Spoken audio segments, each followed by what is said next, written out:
Hello, welcome to Stories at Work. I'm Deacon Adam Roberts, and I do have a guest for today. He does not get on Facebook, and we spent the last hour troubleshooting some alternatives, and so we have figured out how to do a phone interview. And just to make sure that everybody out there can hear you, Father Noah, if you would go ahead and say hi. Christ is risen. Indeed, he is risen. So my guest today is Father Noah Bushelli, who is the pastor of St. Philip's in Souderton, Pennsylvania. Souderton's just outside of Philadelphia. We're going to be talking about a topic near and dear to his heart, I believe, the way he speaks about these things. And we're going to be talking about the value and importance of having a homeschool co-op and what that looks like and how that's good for a church. We're going to talk about all the ins and outs. It's not only bells and whistles and rose-colored glasses. There probably are obstacles that you're going to have to deal with. There's going to be some things you have to be intentional about. He's going to be able to share exactly what it looks like from the priest perspective. That's probably the most common question for our viewers, because most of our viewers are clergy. But before we get into all that, Father Noah, I was hoping that you could introduce yourself a little bit. Yeah, thank you. It's a joy to be talking to you here and in this interesting medium that we have. So I'm the wife of one. I'm the husband of one really wonderful woman. My wife is a saint. Her name is Elizabeth, and we have 9 children. And we've been married for 21 years. And I've been a priest for 15 years.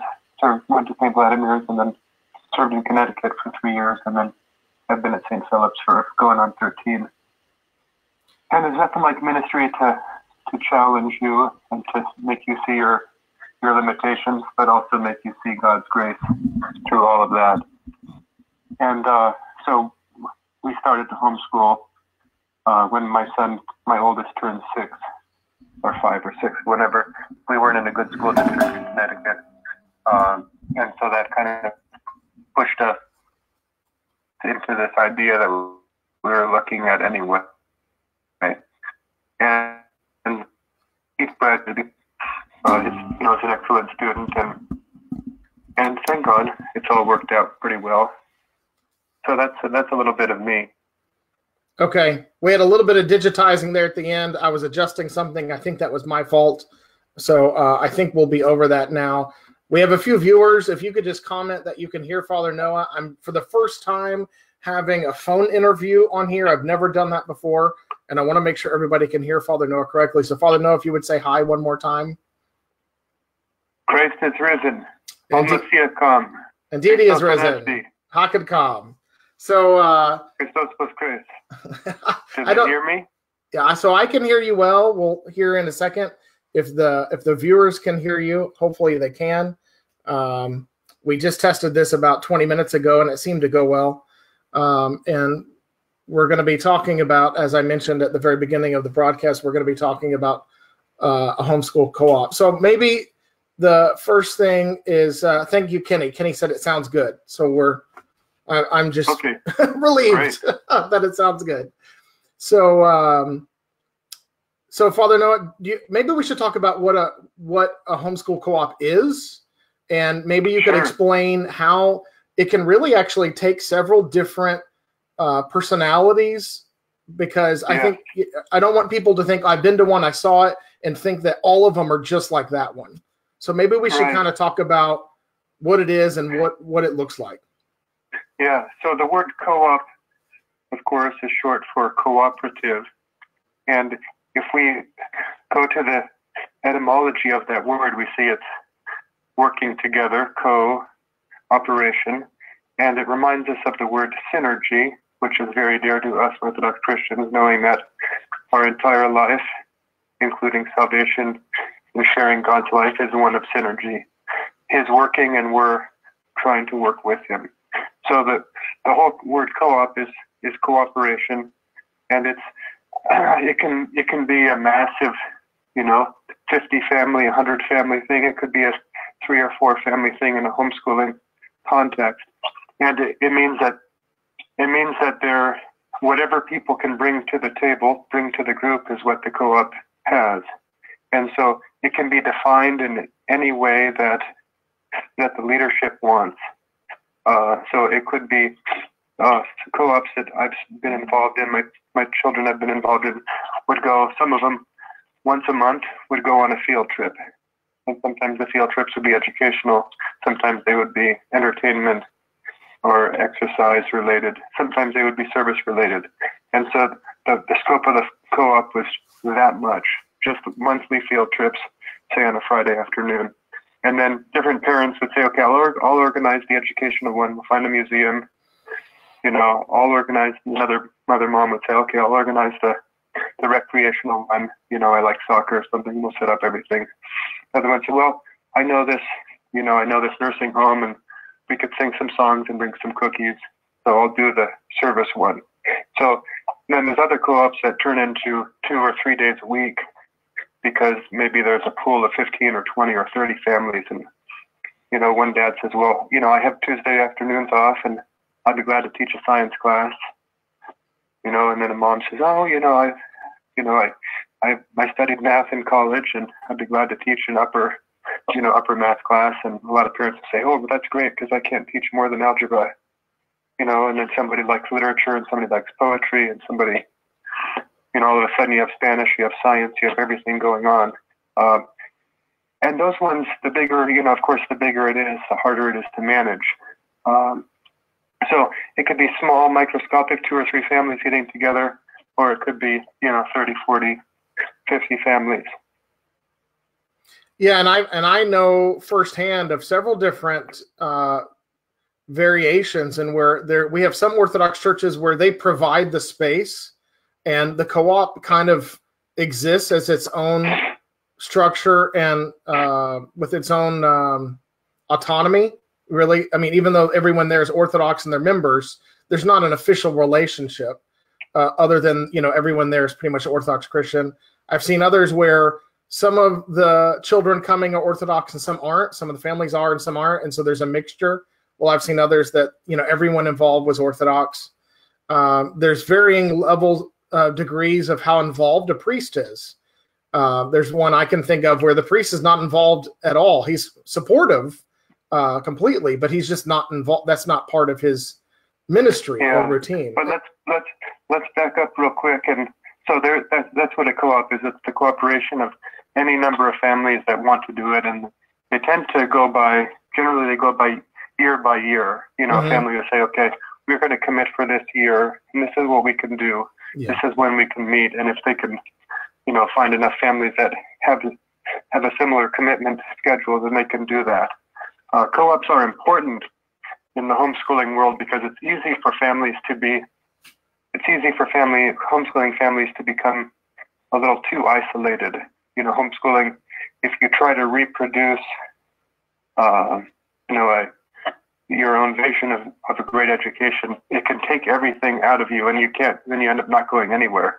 But it's pretty dangerous for families to be isolated. It's easy for parents to get disgruntled, children to be demoralized. So co-ops are super important from a pastoral point of view, to make sure that as priests, to make sure that our parishioners, are connected.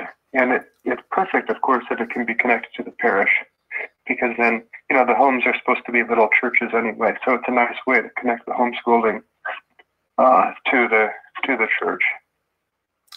Yeah.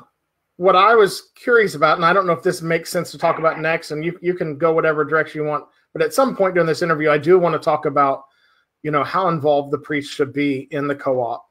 Yeah. So that's a big question. We have our co-op at my parish is called St. Justin Academy, and right now it's a little bit on the anemic side.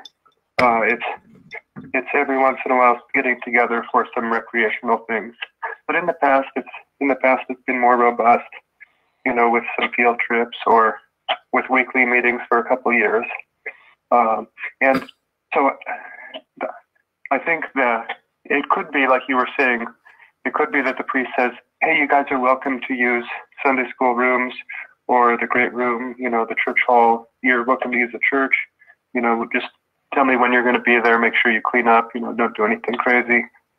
Or sometimes the co-ops, I know a lot of co-ops that they'll have, some co-ops even have liturgy, say monthly, or, the homeschoolers sing the liturgy, the sermon, is given specifically for the children of the co-op, and then they have a little meal, and then they have some educational time, and that could take all morning, and then maybe the afternoon. So you can be looking at a whole day, and then anything in between, having a kind of a full liturgical day or just use of the church space. Obviously, the priest's job and everything is to bless.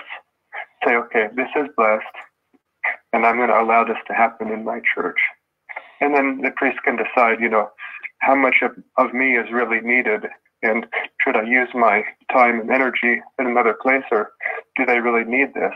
And I think that can change year to year as well. But having a co-op doesn't mean you're there tied to the church 6 hours every Friday or 3 hours every Thursday. No, it doesn't mean that at all. It can mean you just pop in, have lunch with the kids and then have a little Q&A or do a Bible study, read through and discuss through a theological text. It could mean anything, really. So what we're starting to see is that a co-op is really flexible. It's what people bring to the table, what the priest will bless if it's in the parish setting. But that flexibility can be can be intimidating, because on the one hand, I can choose from nothing. I can go from 0 to 60, and anywhere that could fall on the spectrum of what a co-op can be. And so it's intimidating, and it can get a little bit out of control. There does, if a co-op was going to be set up, the priest needs to, to find who's going to be the leader of the co-op, and, make sure they sit down and they sit eye to eye, and the priest trusts this person who's, going to do this well, who's going to communicate well, do it in prayer and obedience to the church, and then help them, the priest could help them figure out, okay, what are going to be the parameters of the co-op, who's going to be there. And then once that's together, then the priest probably should be at the initial organizational meeting just to make sure that it's, that all the people in the co-op know, what's expected. But whether or not he needs to continue after that, I don't know. But defining responsibilities, expectations ahead of time is really helpful, and it prevents frustration later on. Yeah. So if a priest is open to this, or a parent, and they don't have anything currently going on right now, is there anything either from the Department of Homeschooling from our Archdiocese for Antiochians that can they contact you for any kind of help or a phone call or? Yeah, for sure. It would be good to look at, the easiest way is to look at saintamelia.org, I think is what it is, or maybe it's .com. We've branded the Department of Homeschooling at St. Amelia Ministries, just because there was the success of the St. Amelia Conference, and then that brand was strong, and so we're still the Department of Homeschooling, but we're operating under the title of the St. Amelia Ministry. And it's interesting that St. Amelia Conference, which we have one every year at Antiochian Village in April, but we've had other ones throughout the country. That's actually really just a large co-op. different generally moms, not entirely, but different moms will say, okay, I'll be the chairman this year. I'll be the vice chairman of the conference, and what can we put together? And it's all under, my leadership and under the oversight of Bishop Thomas. And again, so every conference is different, and every co-op is going to be different. Another benefit of a co-op is that, from a church's perspective, from a pastor's perspective, is that co-ops, not only do they have your families at the church more, but it's a good opportunity for them to invite their friends. homeschooling families tend to be the most pious, tend to be the most educated, the most dedicated. Not in every case. Sometimes homeschooling families can be kind of disheveled, behind the eight ball, but they don't tend to be that way. They tend to be the most engaged. And then it's nice through a homeschooling co-op to get to know other generally very serious Christians who in some cases are looking for a church that is orthodox in doctrine and practice and worship. So it's a good way to, to bring together serious traditional Christians. You brought something up that I think would be good. My family we're finishing our first year of homeschooling. We've had our kids in public school up until this point, and I have a 14-year-old, a 12-year-old, and 10-year-old. And it's easy to be unsure of what to think about homeschooling families when all you've ever known is brick and mortar institutions. And so I could see that either from other families or from the clergy, that something's a little different, and sometimes we easily equate different with not good. And so it's just kind of snowballs down into this real negative area towards homeschooling families when it is different, but it doesn't mean it's in the different is that you're going to have what you said, you're going to have some disheveled, some more pious, some, but hopefully what they're trying to do and what we're seeing is they've just decided they needed a little bit different fit for their family educationally. And, for us, public school worked great through elementary school, but for middle school, public school was not an option. It just wasn't what we wanted for our kids. And that's really why we started homeschooling, was because we felt like at that critical age, we wanted change. And I know so many different families that said, well, for our family, this is what made sense. And so, it's parents trying to do what they think is best for their kids. Yeah, for sure. For sure. Well, let's see. Adam, you had some other questions prepared here. I want to make sure we get to those because they were really good questions here. Yeah, and I guess my last main question that I was curious about was, we don't want to sell this as all roses and glitter. We're not pretending like you're not going to have any problems, or that there aren't certain things that you need to be prepared for. I think being prepared and being intentional and creating a sense of community is important. So how do we give advice or feedback on if you're moving forward, move forward with this intention, this idea, this kind of a heart? Does that make sense? Mm-hmm. Yeah. So it's May. Generally, school winds down in the late spring, and it would be pretty easy to start a co-op in the fall at a parish, as long as there is, one reliable, easy to communicate with mom. Generally, moms are the homeschoolers, and 3 or 4 other families that are interested and work well together. It'd be real easy to say, hey, as the priest, hey, I'd like to support you guys in having a co-op here at the parish, and we'll open up to, let's sit down soon and talk about it. There's plenty of time for that. But then to answer your question more directly here, I just wanted to get that in, just with the timeline in mind. Yeah. So co-ops, like any relational situation, have their highs and they have their lows for sure. A co-op means cooperation, and it's hard to cooperate with people. Some people that are very organized and very ambitious sometimes can run over others, and some people that are very relaxed and easygoing sometimes don't get anything done. And so you're bringing together a full spectrum of adults plus a full spectrum of children. And by spectrum there, I do have the double entendre of autism. Something's going on, but I got rid of it. There is this full spectrum of people's personalities, and there are people in our parishes that are autistic. Mm-hmm. There are people that are parishes that are anxious. There are people that are parishes that are have super duper high expectations academically, or spiritually or whatever it is. So it's learning how to let people communicate and say, okay, we have our similarities and we're going to focus on those.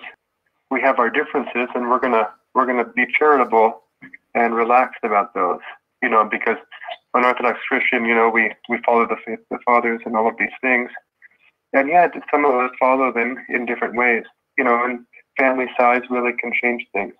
When my wife and I first started, we had one in kindergarten and we had two little ones that we weren't directly educating. And it's really different now having 9 children. My wife doesn't have the same amount of energy and time to be able to dedicate outside of our own homeschooling program. So, but this is just regular life in community. This is parish life. How do you deal with a really ambitious person? How do you deal with a pushy person? How do you deal with a super relaxed person? There's not a magic bullet, but it's also it is not as a big deal as we'd like to make it out to be. Yeah. Yeah, and I think as the priest, to say, okay, you're going to be in charge. You're going to be in charge of the co-op, and to find the right person that's going to be able to do it, and is going to be able to do it fairly and successfully. We know our people, and we can trust our gut. We can trust the guidance of the Holy Spirit also in that. Yeah. Well, I think we've covered all the topics. Here, one other thing we were talking about beforehand, and Yeah. I'm glad you brought it up before. It's easy if there's any special group within a parish can lead to division, whether it's a parish school or a parish co-op or a Sunday school class or a reading group or anything. And it's real easy for people on the inside to get kind of proud of themselves. I go to Vespers on Wednesday nights and you don't. I go to the reading group. I homeschool my children. I go to the co-op and you don't, whatever it is. And it's easy for people on the outside to feel judged or distant.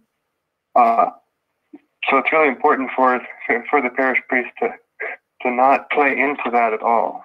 And say, oh, you are the pious ones and you're the lame ones. Of course, we wouldn't do that, but it happens quicker than we think. It's real simple for us to fall into that.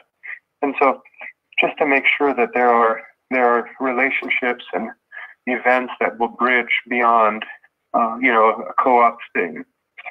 In the summertime, it's a good time to make sure all the kids are, playing together, and whatever it is. Little things to, I guess, prevent or proceed to get there before the devil gets there to divide. Because he's going to use success as to leverage his own pride and division that he wants to instill in us. Yeah, that's such an important point. The devil's always trying to create division in the church. And so, I think that's something to keep in mind, that through failure in something like this, he can create some division, and through success as well, even if it's going well.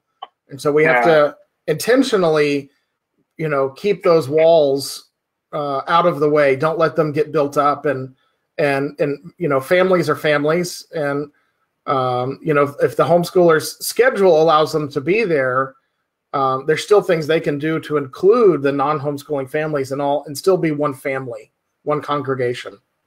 Yeah, for sure. Yeah, it's very important. Yeah, I'm going to review real quick what we've talked about. So at the beginning, you talked about what a co-op is, a cooperative, and I think that was such a helpful explanation. And we talked about the benefits of the co-op, and you really, I think, did a great job of sharing how a co-op really looks however it needs to look at that church. You shouldn't try to plug into a model that someone else is doing if it doesn't fit, your church's families and skill set and demographics. We talked about possible. And then real fast on that Sure. note, it's going to change every year. Mm-hmm. One year it might be this, the next year it might be that. So it's going to be different place to place, but also year to year. It's going to be different depending on who's there and who's excited and who just had a baby and who just did this and all of that. So back to your recap. Sorry. Oh yeah, no, I think that's good to point out. It's, where, if you come from a public school mindset, every year is kind of the same, right? Everybody's there, same involvement. But for the co-ops, I've seen that for myself, where they'll step out for a year or two, come back. One kid's doing it, all the kids are doing it, and so it ebb and flow. There's a lot of ebb and flow. Yeah. Yeah. Maybe I can just reiterate one thing, that I think the sweetest co-op that we've been involved in, my family has been involved in, was monthly, and it was Friday afternoons. Everybody got to relax, and they had, I guess it was, let's see, job, whatever the word is, vocational. I forget what it was. What the theme was about jobs, and so the kids would have time to eat lunch together and then play. And then they'd bring different people from different professions and to talk. Okay, this is what it's like to be a police officer. This is what it's like to be a doctor or a nurse. This is what it's like. And then I talked about, this is what it's like to be a priest. And they were fascinating conversations, really eye-opening for the kids. And it was really simple. It didn't take a lot, So there's something like that every community really needs. What's missing in, the priest could say, okay, I see my homeschooling families, for the most part, they're great. What do they need? What are they missing? What simple thing can I do to bring them together to, fill in the gap of what I'm seeing here? And it doesn't have to be, again, it doesn't have to be brain surgery. It can be simple. And, sometimes simplicity is the best. Yeah. Well, the last thing that I want to mention and end the call with is that you mentioned that, if someone's interested in doing this for the fall, it's not too late. This is a good time to start organizing that, putting it together, and putting a co-op in place for the fall. Yeah, and just, reach out to me. Maybe, Adam, maybe you could put my email address in the, if there's a link or something on where this is published. Yeah, I can do that. And look up St. Amelia Ministries, or look up whatever. Find me, nbushelli@gmail.com. There it is, nbushelli@gmail.com. And you said that St. Amelia Ministries now has a website? Yeah, and I forget if it's .com or .org, but it's That's okay. Saint Amelia, EMMELIA.com or .org. As soon as this is over, I will post your email address and the link to the website in the comment section, so you'll be able to find that. And I think that's everything. Yeah. At least in 30 minutes. Yeah. No, this is conversations are wonderful things, and it's always a joy for me to talk to you, Father Dika, and I hope that this has helped some priests and maybe some families get excited about ministering to the homeschoolers. 10% roughly. My research showed that 10% of our archdiocese, Antioch Archdiocese, homeschools. That's a lot of people. And that's 10% of our people that need. Now, not every parish has 10%. Some have 50, some have 0. But roughly, it's 10% of our people that they need to be ministered in a way that is different than other families. Yeah, I would say that's easily, we have at least 10%, maybe more at our church. So, yeah, that would make sense. And I think the last thing I'll mention that you said that is, if you're in a church where there's hardly any, or maybe you're the only family, or maybe you're going to be the first family, it doesn't have to be Orthodox people only in your co-op. Right. So this is a great way to establish a sense of community. Yeah, for sure. Yeah. Well, let me give a closing prayer and a blessing here. That would be wonderful. In the name of the Father, Son, and Holy Spirit. Amen. O Lord Jesus Christ, our God, risen from the dead, trampling down death by death, and upon those in the tombs bestowing life, the wisdom, word, and power of God, who came to the earth to teach us. Help us with our leading our parishes as educational communities, and more than educational communities, help us to inspire and bring together our families to raise their children to inherit the kingdom of heaven. We are holy, always now, and ever, and in 2 ages of ages. Amen. Well, I guess we could finish with the appropriate closing. Christ is risen. Indeed, he is risen. All right. I really appreciate your time today, Father Noah. I think this is really important work that you're doing with St. Amelia Ministries, and I look forward to seeing what happens over the next few years. Thank you. Thanks for your encouragement and support and your prayers. All right. All right. Bye-bye. Bye-bye.